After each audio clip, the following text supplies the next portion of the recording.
C'est en Afrique du Sud que j'ai commencé mon voyage.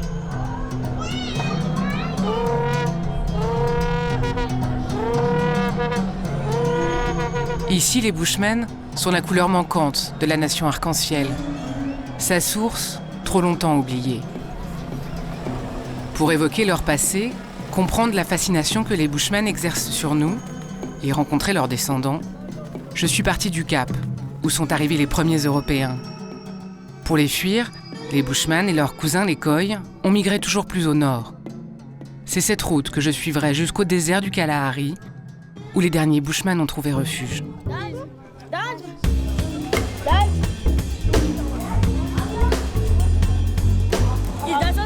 T'es en train de me filmer là?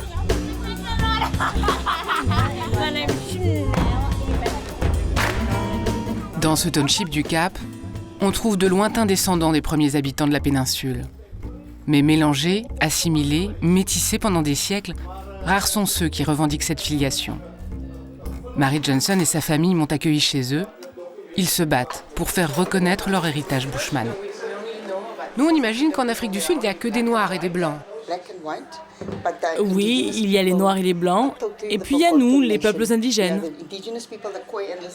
Nous, les Bushmen et les Khoi, sommes complètement oubliés ici. Pendant l'apartheid, on s'est battu pour la liberté, c'est pour ça qu'on penchait du côté des Noirs. Mais depuis 1994 et la fin de ce régime, on est complètement mis de côté. Pas assez Noirs aujourd'hui, pas assez Blancs hier sous l'apartheid. À force de ne pas trouver leur place, les descendants des Bushmen ont perdu leurs racines et leur identité.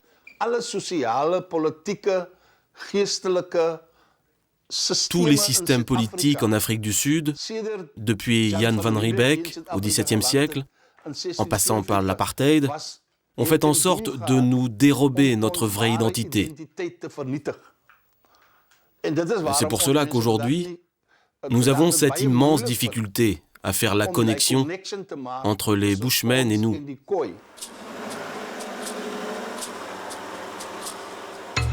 Sous l'apartheid, les Bushmen et les Khoi furent malgré eux inscrits dans la catégorie Colored. Et cette identité imposée allait avec les injustices de l'époque. L'origine de ce township, les Cape Flats, est une histoire très triste. Pendant l'apartheid, le gouvernement a expulsé de leur quartier d'origine tous ceux qui entraient dans la catégorie des Colored et les a mis ici, afin de laisser la place aux Blancs dans le centre-ville. John et sa fille ont voulu m'emmener à Lavender Hill, un quartier particulièrement défavorisé des Cape Flats.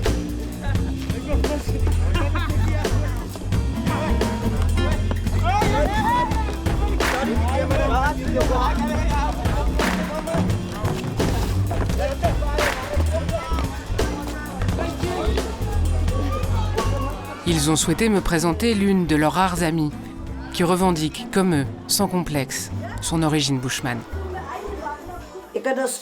Ici, au Cap, mes sœurs et moi, on nous traitait de Bushmen, de moins que rien. On me critiquait à cause de ça, on me montrait du doigt. Mais moi, je suis toujours restée fière. Moi, au moins, je sais d'où je viens. Les autres ne savent pas d'où ils viennent. Moi, je sais. Je viens du sud-ouest de l'Afrique du Sud et j'étais là bien avant l'arrivée des Blancs. Allez, viens, on sort. Toi aussi, t'es un Khoisan, un vrai bushman. Vas-y, danse comme Michael Jackson. Mais le message de John et Anna passe difficilement auprès de la jeune génération. Aujourd'hui, ils ont tous des cheveux raidis. On ne peut pas les identifier comme bushmen. Avec ces cheveux raidis, ils ne peuvent pas dire « je suis un bushman ». Alors que moi, regarde, quand j'enlève mon foulard, ça se voit.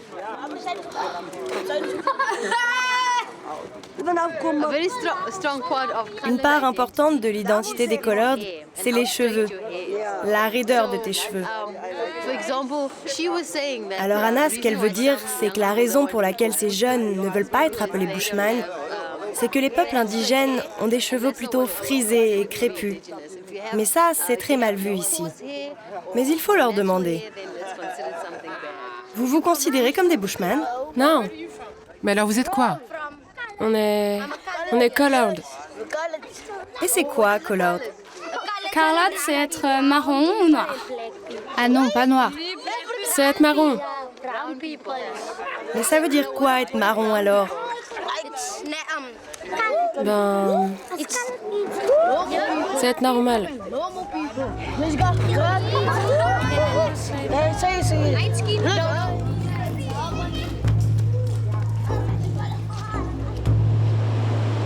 La honte d'être bushman, la peur d'être stigmatisé ou perçu comme quelqu'un de primitif ou d'arriéré remonte à l'arrivée des Européens ici au Cap, au XVe siècle. Pour comprendre cet anéantissement culturel, avant de prendre la route, j'ai voulu rencontrer un homme qui tente de faire revivre les langues bushman. Nigel Crowell a même retrouvé certaines de ces langues à clics si particulières qu'on croyait éteintes.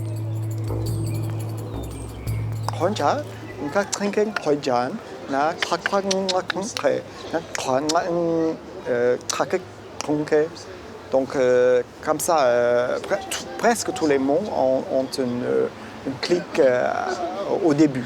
Qu'est-ce que vous avez dit là? Là, je me suis présenté en disant bonjour.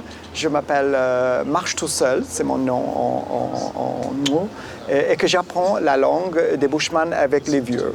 Donc, c'est la façon que je me présente. La disparition des langues reflète une extermination en règle. Selon lui, un génocide étalé sur plusieurs siècles.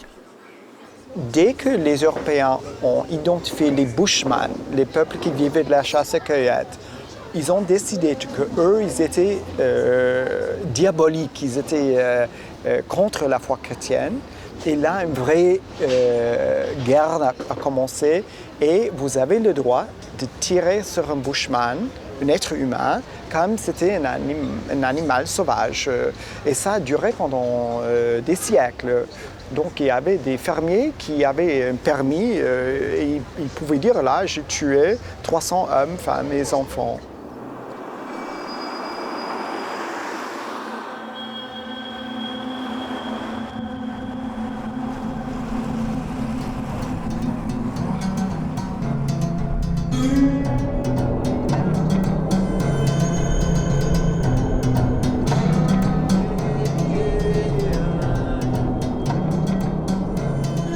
Nigel me l'a assuré, il me faudra rouler très loin, au nord, pour trouver les dernières communautés Bushmen, dans un désert qu'ils ont mis entre eux et les Blancs.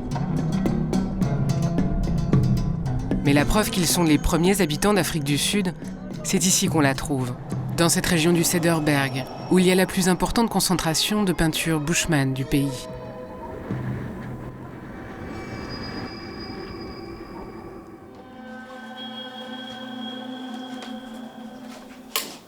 À Clanwilliam, David est l'un des rares guides à qui des universitaires ont offert une formation sur ses peintures.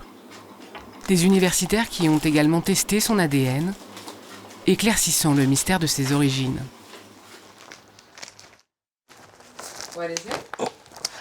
Ça, ce sont les résultats des tests ADN de David van der Westhuizen. C'est moi. Cela montre que je partage l'ADN des tribus Bushmen et Khoi. Cet ADN remonte à une période située entre 35 000 et 100 000 ans.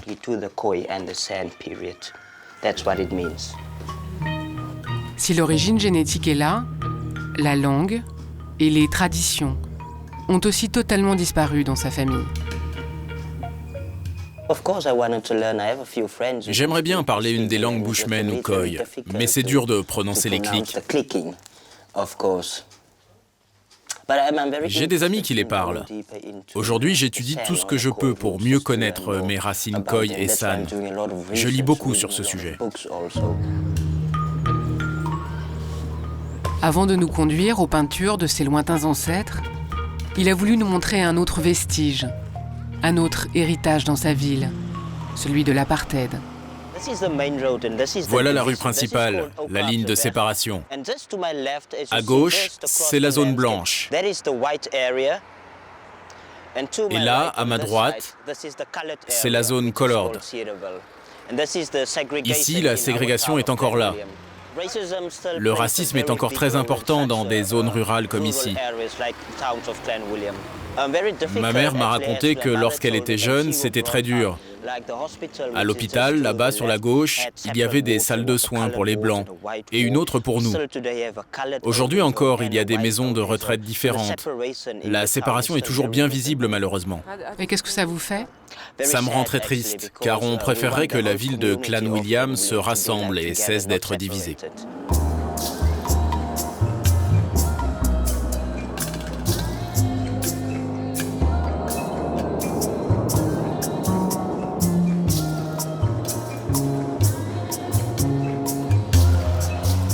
3000 peintures Bushman ont déjà été répertoriées dans les montagnes du Cederberg.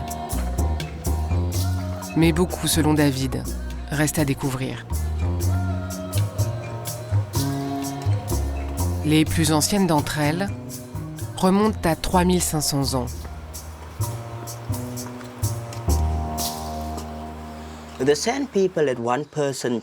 Chez les Bushmen, les médecins traditionnels, les chamans, entraient dans des états de transe très profonds. Leur esprit quittait leur corps. Dans cet univers spirituel, ils se voyaient comme des êtres à moitié humains, à moitié animal, dans des positions et des formes très étranges. C'est cela qu'ils peignaient sur ces roches après les transes.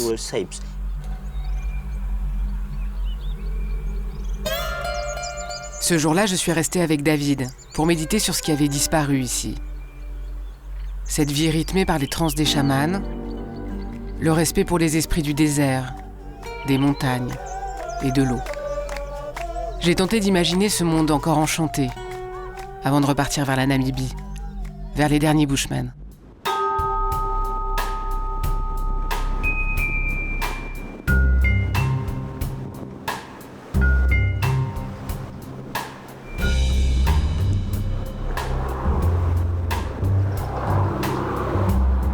La route vers le nord est trop droite et trop longue. Ici, on ne trouve que des hommes pour s'opposer à la monotonie. Bonjour monsieur. Hello, bonjour. Ça va? Bien et vous? Ça va. Vous allez où? Ah, pas de cap. On peut vous avancer, c'est sur notre route.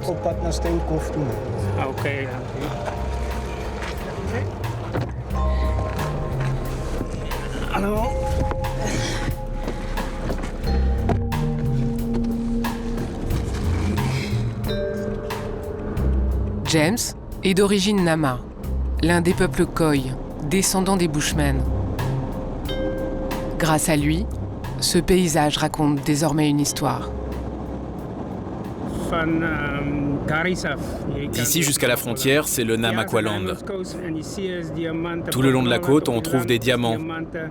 Il y a des diamants dans la mer, à Port Nolof, et puis il y en a dans la terre, à Kleinzie par exemple. Mais il n'y a que le gouvernement et certaines compagnies qui peuvent les extraire et les vendre. Ils ont tous les droits, et ceux qui travaillent pour eux, ils n'ont le droit à rien. Merci, et au revoir.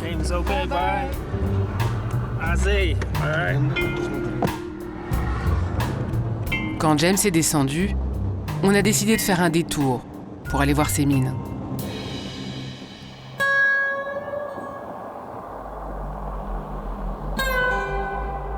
La découverte des diamants remonte aux années 20. Ces terres, achetées une bouchée de pain aux communautés Nama par les compagnies minières, sont encore aujourd'hui interdites d'accès sur des milliers d'hectares.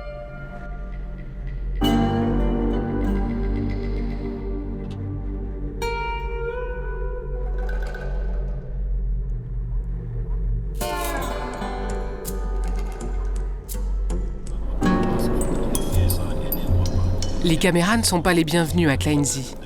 Alors mieux vaut se faire passer pour un simple touriste, pour visiter la mine, où les consignes de sécurité sont toujours draconiennes. Quand la lumière sera rouge, vous glissez la carte ici et la lumière deviendra verte. Vous pourrez rentrer. Pourtant, l'extraction de diamants s'est arrêtée en 2008. Ce que le guide Randall est fier de montrer aux étrangers de passage, c'est la grande œuvre de la société. La remise en état de ces terres, défigurées par des décennies d'extraction.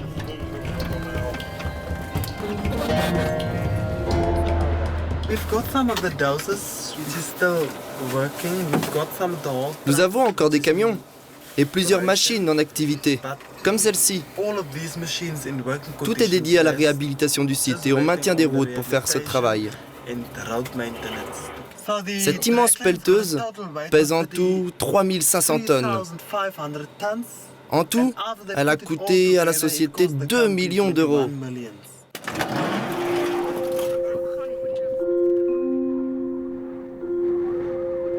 Le guide me le chuchote, les diamants sont toujours là, un peu partout. Non, le problème, c'est la rentabilité. Et ce monstre d'acier, lui, n'a besoin que d'une poignée d'hommes pour aplanir les anciens terrils.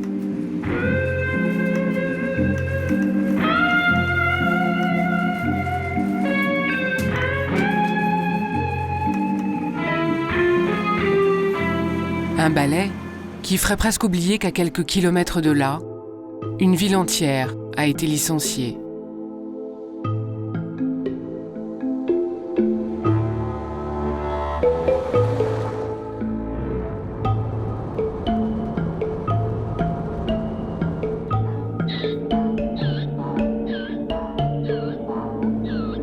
Kumagas a perdu son seul employeur. Ici, la communauté Nama n'a que sa frustration pour se nourrir et du virtuel pour passer le temps.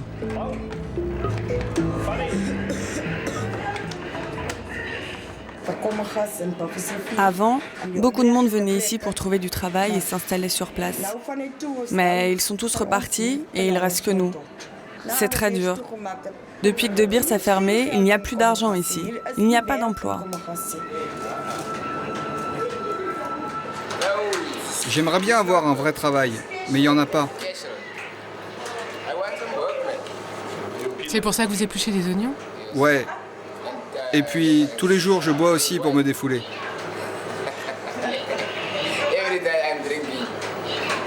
Il n'y a pas de travail. Qu'est-ce qu'on peut faire ?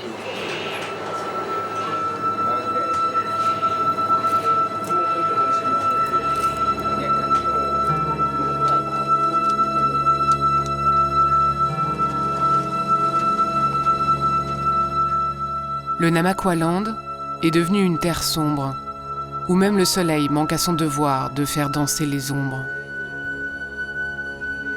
La seule lumière pour la communauté Nama, on la trouve ici, 200 km plus au nord, dans le parc de Richtersveld. À la fin de l'apartheid, ces 4000 habitants entament des poursuites pour récupérer les terres des ancêtres et des compensations pour les diamants enlevés pendant 80 ans. Mais l'argent tarde à venir, et cette victoire, pourtant sans précédent, ne saute pas aux yeux des voyageurs de passage.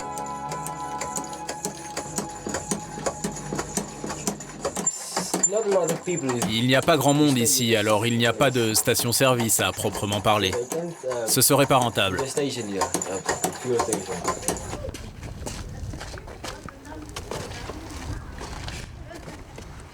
Mais il y a beaucoup de touristes ? Oui, pas mal. Ils viennent pour la culture Nama. C'est bien pour ça ici. Il y a plein de gens qui connaissent encore les traditions.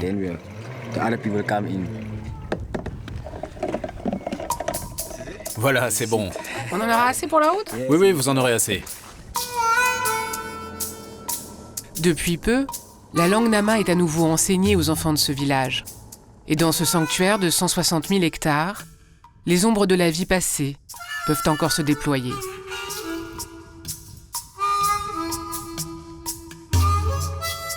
Alors j'ai voulu rencontrer William avant de quitter l'Afrique du Sud. Avec sa femme, ils sont peut-être les derniers pasteurs Nama.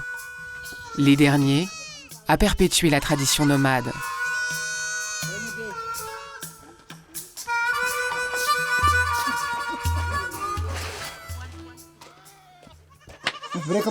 À chaque fois qu'on se déplace, on démonte cette maison et on l'amène avec nous.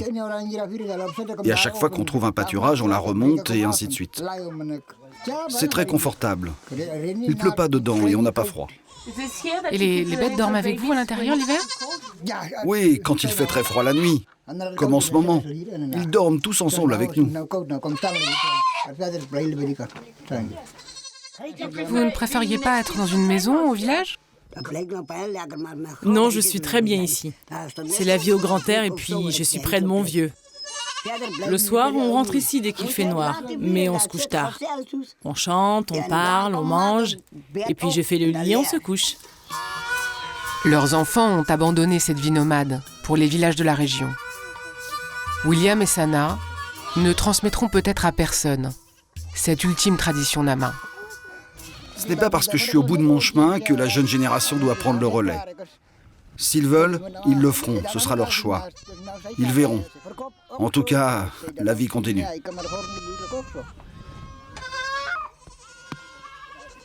Parce qu'il nous fallait reprendre la route, nous nous sommes dit au revoir, dans leur langue, en nama.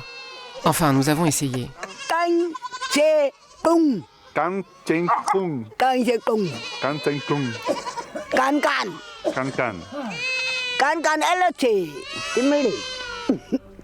Bye bye. Bye bye. Bye bye. Et malgré leur solitude et la nuit qui venait, je me suis dit que parfois, brièvement, ces ombres-là pouvaient révéler la lumière.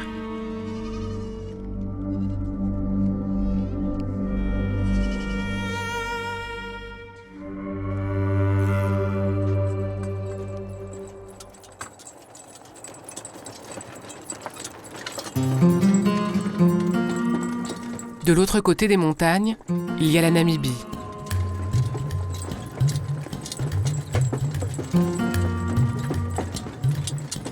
Ici, sur les routes, on rencontre des hommes comme Cornelius. Et si on a un peu de chance, on peut même faire un bout de chemin avec lui. Vous faites souvent ce trajet? 2 ou 3 fois par semaine. Sinon, je reste chez moi où sont mes chèvres. C'est tranquille. Cornelius, lui aussi, est un pasteur nama, mais il est devenu sédentaire, parce que ces immensités appartiennent désormais à quelqu'un. Cornelius a bien voulu me montrer ses trésors, un coq, quelques chèvres, un bon copain et leur maison presque en dur. Cornelius a surtout bien voulu partager son secret, quelques pierres et des rêves. Qu'est-ce que c'est? Je ne suis pas vraiment sûr. Un jour, près d'ici, je les ai vus par terre et je les ai ramassés. Il y a un comptoir en ville qui est fait pour ça et où on peut se rendre. Si on trouve des pierres, on doit les amener là-bas et ils diront de quelle sorte de pierre il s'agit. Et alors, on peut leur vendre. Mais si ce sont des diamants, ils vont vous donner beaucoup d'argent. Qu'est-ce que vous ferez avec tout cet argent? Moi, mon rêve, c'est de m'acheter mon propre troupeau et ma propre ferme, et de me marier.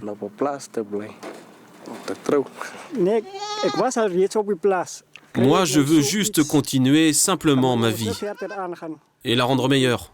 C'est tout ce que je veux faire. Je n'utiliserai pas cet argent pour aller à la ville. Ici, j'ai une belle vie et je veux simplement continuer à la mener.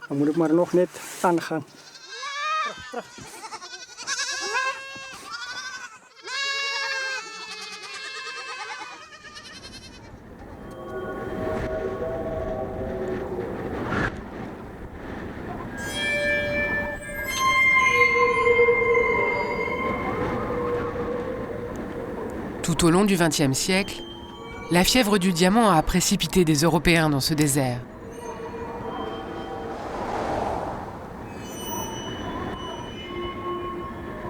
Ils ont laissé des traces, comme ce village fantôme fondé par des Allemands qui ont colonisé le pays entre 1884 et 1915.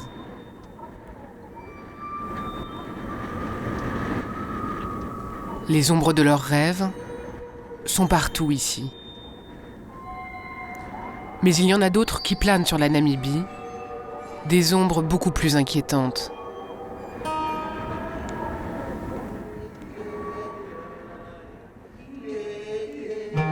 Des ombres qui vont retarder encore un peu ma rencontre avec les Bushmen.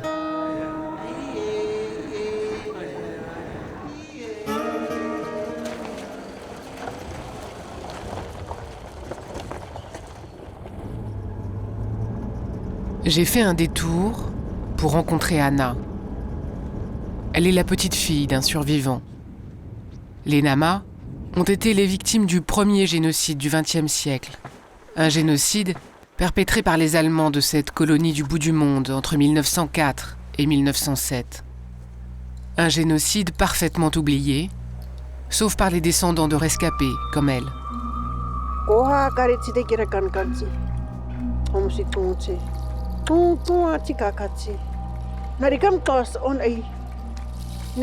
Je l'ai accompagnée là où les Namas de son village se sont fait capturer.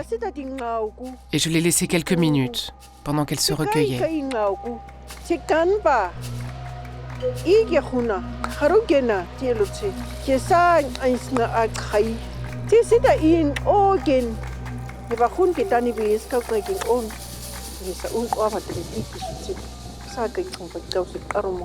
Amen. J'ai demandé au Seigneur qu'il leur pardonne. Le début des massacres a eu lieu ici. C'est là que nos ancêtres furent trahis et enlevés. C'est là que leur martyre a commencé. J'ai prié pour que le Christ, dans sa grande bonté, pardonne tous les Allemands, qu'il nous accorde à nous tous son pardon.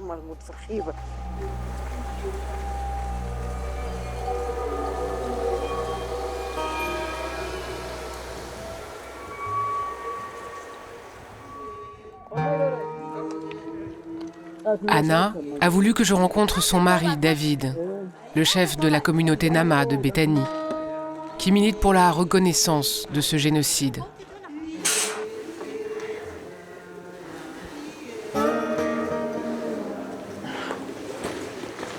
Je vous en prie, asseyez-vous.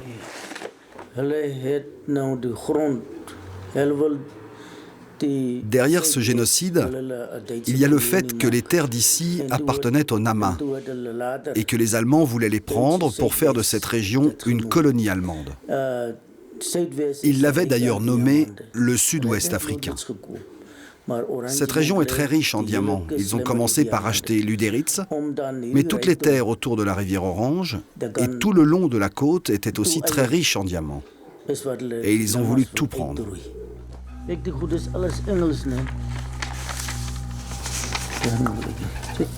Voici l'ordre d'extermination de 1904 et du 22 avril 1905. En 3 ans, près de 60 000 Herero, un autre peuple de Namibie, et 10 000 Namas sont morts.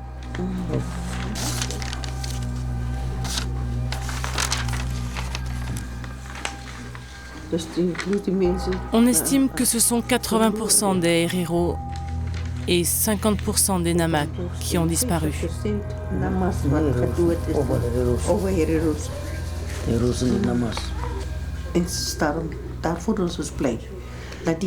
Je suis contente que le monde puisse connaître ce génocide, parce que cette histoire est totalement méconnue.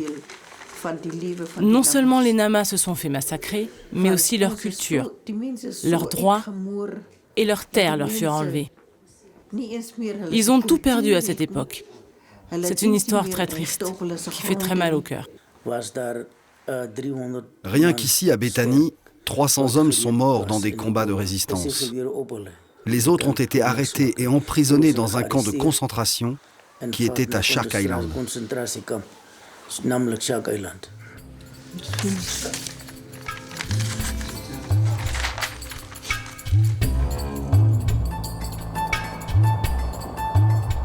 En suivant cette voie ferrée, construite par les captifs, réduite à l'esclavage, on trouve l'Uderitz et Shark Island.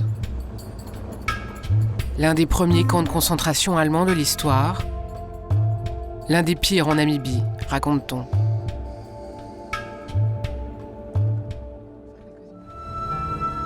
Pourtant, aujourd'hui, on n'y trouve qu'un camping.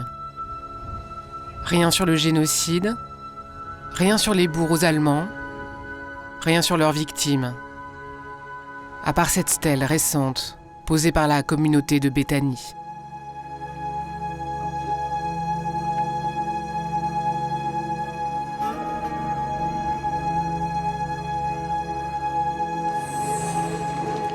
En ville, on m'a conseillé d'aller à l'école pour en savoir plus sur Shark Island.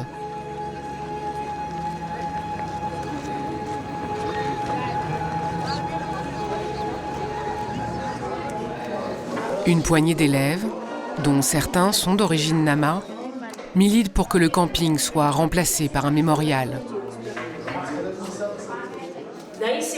Verouchka et ses amis tentent aussi d'informer leurs camarades.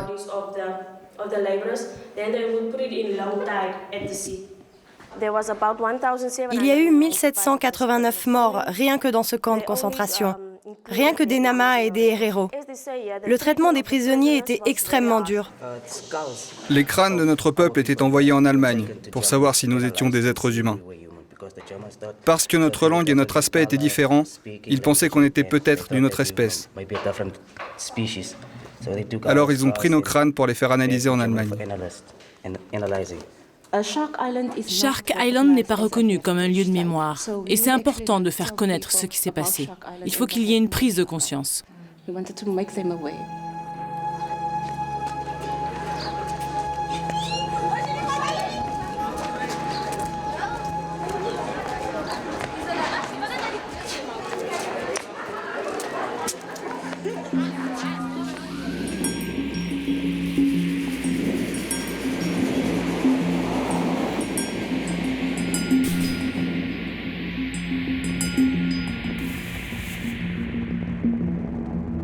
Pour retrouver la piste des derniers Bushmen en Namibie, il faut s'éloigner de la côte, chargée des fantômes du génocide.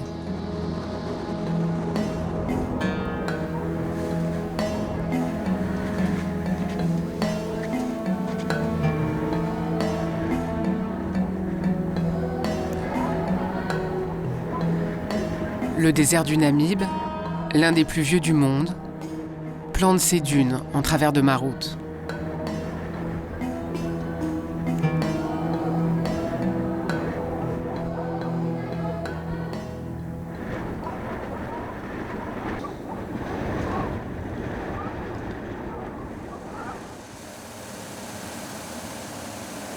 Ici, pour mieux décrypter les ombres, il faut prendre un peu de hauteur.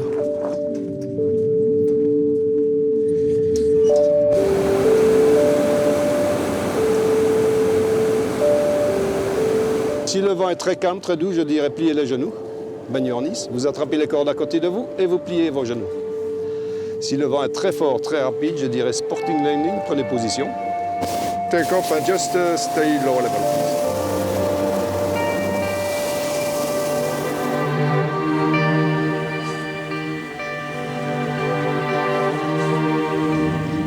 Dans cette immensité, les Bushmen ne sont plus qu'un très lointain souvenir. Dans le temps, ils traversaient toutes les dunes et ils allaient jusqu'à la mer pour pêcher. Maintenant, avec les clôtures et tout ça, ils restent dans cette région du Canada. Donc il y avait un qui partait avant, il déposait des œufs d'autruche remplis d'eau, à certaines places. Alors tout le groupe traversait le désert, ils avaient des réserves d'eau tout le long de la route. Ils allaient pêcher et puis après ils revenaient. Et il savait repérer là où il avait caché ses œufs d'autruche dans les dunes. À l'horizon, à des centaines de kilomètres de là, il y a cet autre désert, le Kalahari, où vivent les dernières communautés Bushmen.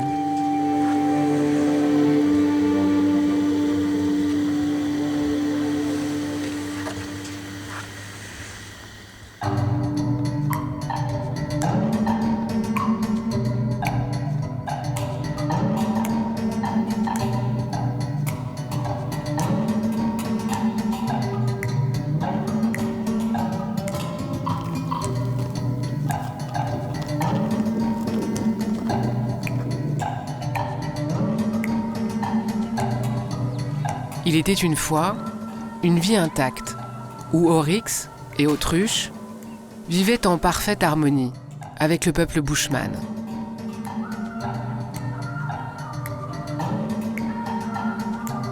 Il était une fois l'un des plus vieux peuples du monde, qui pendant 20 000 ans avait conservé son mode de vie, fait de chasse et de cueillette. Un monde où Kortman et sa famille nomadiseraient encore entre Botswana et Namibie, et où la nature leur offrirait tout ce qui serait nécessaire à leur confort. Viens voir. Si le soir, il y a des moustiques qui nous piquent et qu'on veut les éloigner, on fait un feu et on met ces graines dans le feu. Et alors, l'odeur de la fumée chasse les moustiques.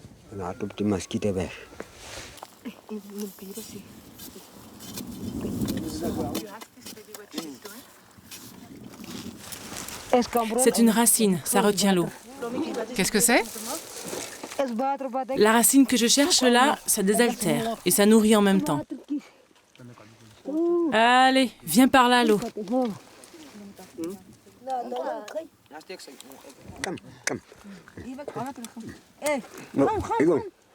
Ah, c'est bon.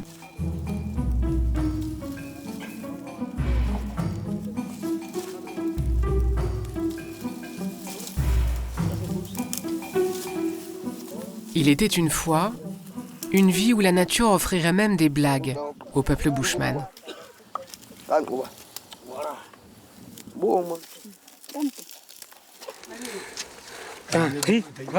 Tiens, prends-en une. C'est une graine qu'on met dans la bouche.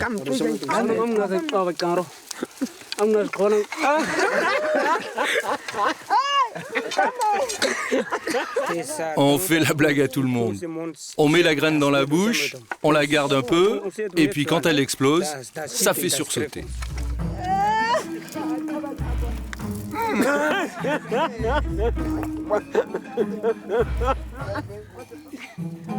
Ce serait une vie où les clans se déplaceraient en fonction des pluies, où les femmes collecteraient les fruits et les racines, et où les hommes seraient responsables de la chasse.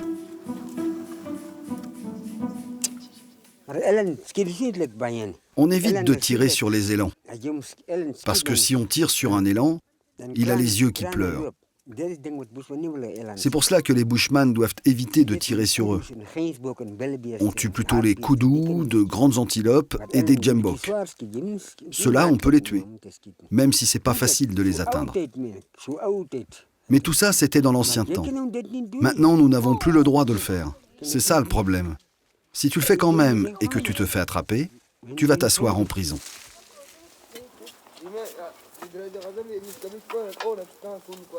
Le vrai problème, c'est que tout ça est une mascarade qu'on sert aux touristes de passage. Cette démonstration, ils la font à ceux qui viennent séjourner dans la ferme de leur patron blanc, ou pas plus qu'ailleurs, ils n'ont le droit de chasser. Je vais mettre quelque chose sur ce que je porte.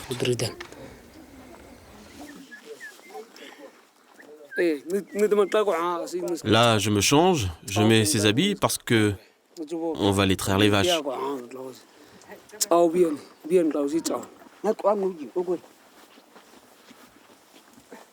Le vrai problème, c'est que la Namibie n'est plus adaptée aux traditions des Bushmen.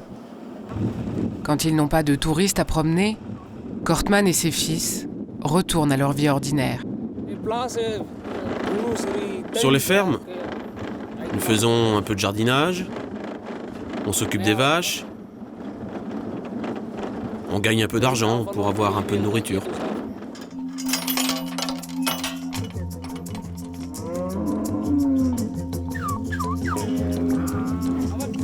Au fil des années, leur monde s'est érigé de barrières et les nomades du Kalahari sont devenus sédentaires. C'est mes vieux. Ce sont eux, mes parents, qui ont décidé qu'on s'installerait ici. On ne peut pas s'opposer à ses parents, leur dire non. On les suit, c'est tout. La vie est un peu noire, mais on continue. On s'habitue à cette vie. Enfin, on la vit en tout cas. Mais il y a des gens qui ne s'habituent pas.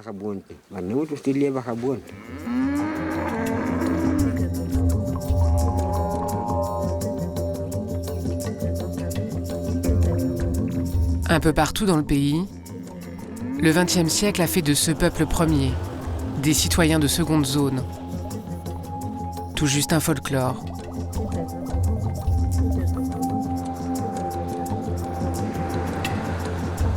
Quelques ONG tentent de venir en aide aux Bushmen.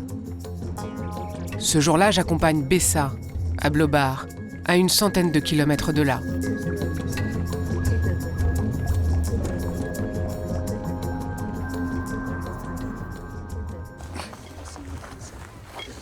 Bonjour, comment allez-vous?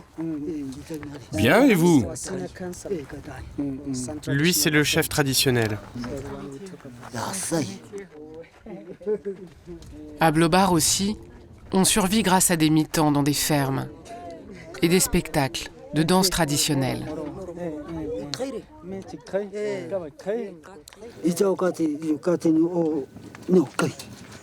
C'est pas en soi un problème de montrer ces danses aux touristes, mais la plupart du temps on abuse de nous. Des blancs ou des noirs qui organisent ces shows ne nous donnent pas tout ce qu'ils nous doivent.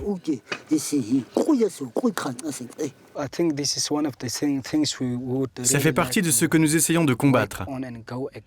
On enquête sur ces dérives et on essaie de lutter pour que ce soit les Bushmen qui gèrent leur propre culture. S'assurer que les enfants sont scolarisés et qu'un minimum de droits est respecté. C'est la mission de l'ONG de Bessa. Ce qu'il faudrait aujourd'hui, ce serait une terre pour nous. Une terre pour qu'on puisse être chez nous et ne plus être mélangé avec d'autres. Et où il n'y aurait pas d'alcool. Ici, comme dans toute la Namibie, la modernité est venue aux Bushmen avec tous ces mots. L'alcoolisme, l'acculturation et le chômage.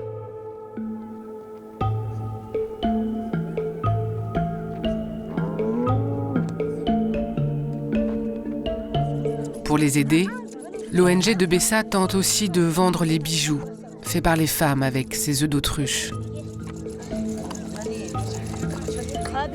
Un espoir tient peut-être aussi derrière ce grillage, et c'est Paulus qui veille dessus. C'est du houdia. Avec un couteau, tu enlèves l'écorce et tu les nettoies, un peu comme un concombre. Tu le manges en ajoutant un peu de sel ou juste comme ça. Ça coupe la faim. Quand tu en prends, après, pendant toute une semaine, tu peux te contenter de boire de l'eau ou de petites choses à manger. Le houdia fait l'objet d'un conflit entre la communauté Bushman et des sociétés pharmaceutiques qui veulent l'utiliser comme médicament miracle contre l'obésité. Il y a toujours un procès en cours pour que nous, les Bushmen, récupérions ce droit sur cette plante.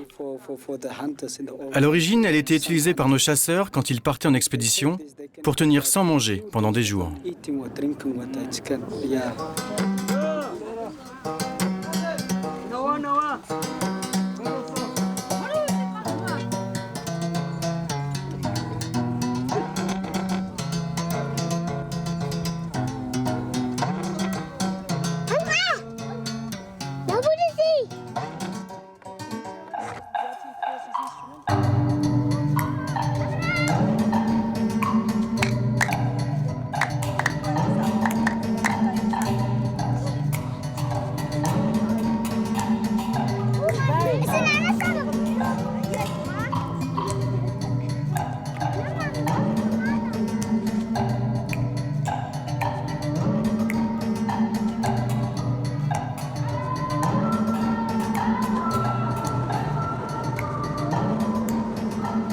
Dans ce township, vivent les Bushmen que la ville de Gobabis a attirés pour les petits boulots.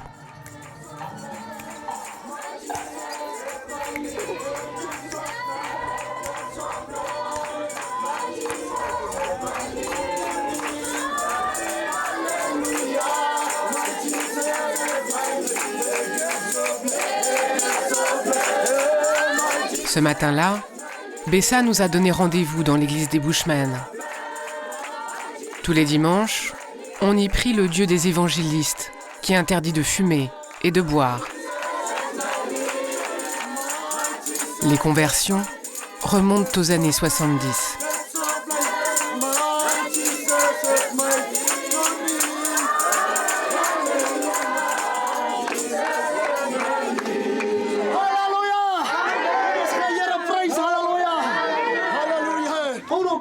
Il est temps de témoigner et nous dire ce que Dieu a fait pour votre vie. Que chacun vienne pour nous dire ce que Dieu a fait pour vous. Je veux remercier le nom de Dieu. Je veux remercier Dieu pour avoir sauvé mon âme.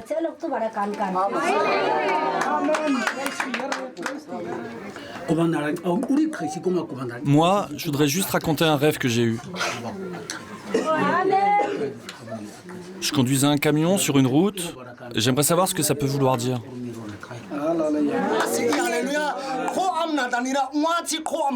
Nous devons rester dans la présence de Dieu et le servir.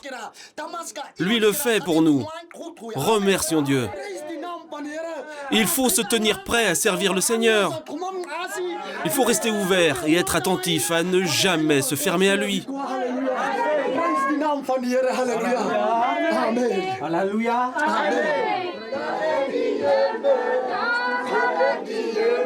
Dans leur grande majorité, les Bushmen ont troqué leur dieu traditionnel, celui qui les aidait à trouver leur nourriture et les animaux dans la nature, contre celui des chrétiens.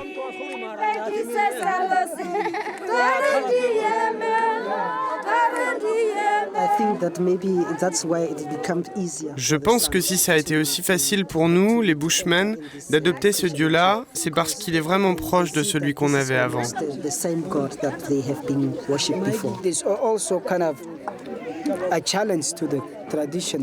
Le problème, c'est que cela menace aussi nos traditions, car on n'a plus le droit de participer aux danses et aux transes, et d'aller voir les chamans. C'est considéré comme de la sorcellerie, et les gens laissent ça un peu de côté pour se concentrer sur le christianisme. Ça veut dire que ces chamans pourraient disparaître alors? Oui, ils pourraient disparaître.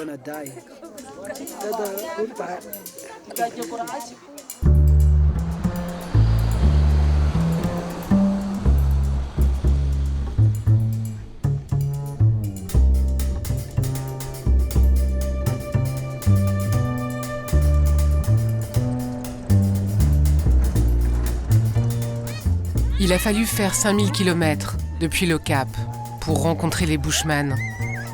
Mais même dans ce lointain refuge, les chamans, garants de leur dernière tradition, ne sont plus qu'une poignée.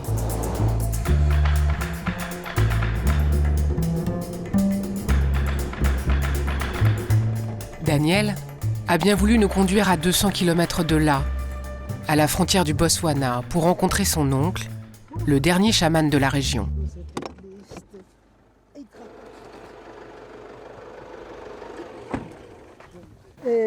Salut les amis, comment ça va?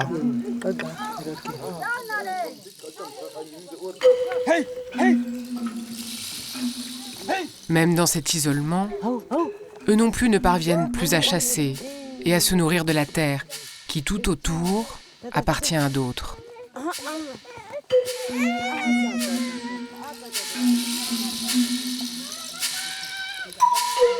Au moins la famille du chaman trouve-t-elle encore les plantes pour soigner ceux qui font le chemin, pour le consulter.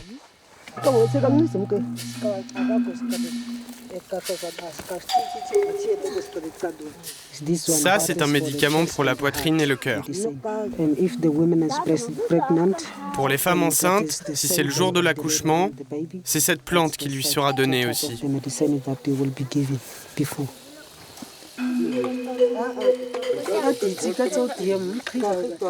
C'est lui son oncle, Rubens, chaman sans remède contre l'extinction des traditions de son peuple, un guérisseur sans successeur.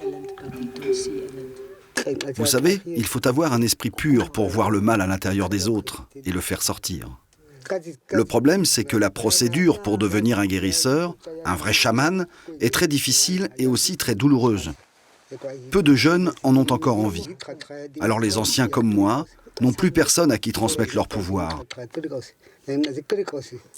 Moi aujourd'hui, je n'ai plus d'enfants à entraîner. Ils partent et grandissent ailleurs, dans d'autres endroits, où ils apprennent d'autres choses, mais pas les traditions d'ici. Ça me rend malheureux. Je trouve ça très triste.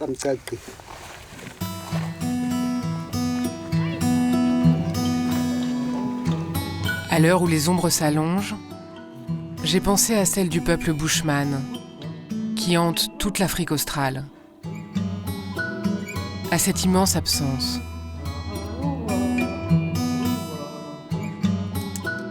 J'ai pensé à leurs descendants Nama que j'avais rencontrés sur ma route, à leur identité blessée et à leur drame.